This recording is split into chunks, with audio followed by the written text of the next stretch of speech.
দেশ আমাদের সবার। দেশকে রক্ষা করা, গণতন্ত্রকে সুপ্রতিষ্ঠিত করা আমাদের দায়িত্ব। সামনে নির্বাচনকে কেন্দ্র করে এমন কিছু বক্তব্য আসছে, বাংলাদেশের মানুষ জাতি তা কখনোই প্রত্যাশা করে নাই।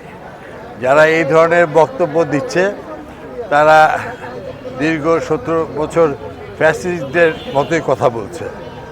আর এই 15 মাসের আন্দোলনে যারা শহীদ হয়েছে, যারা আহত আছে, তাদেরকেই তারা অসম্মান করছে। আমরা তাদের সঙ্গে ছিলাম, আমরা শহীদদেরকে আমরা শ্রদ্ধা এবং স্মরণ করি।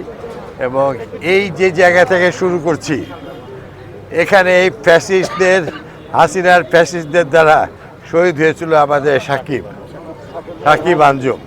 তার আত্মার মাগফিরাত কামনা করে আমরা তার যে স্বপ্ন আমরা বাস্তবায়ন করব।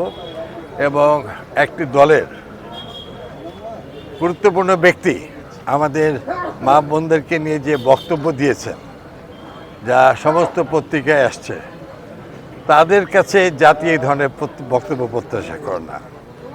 তারা আমাদেরকে অন্ধকার পথে নিতে চায়।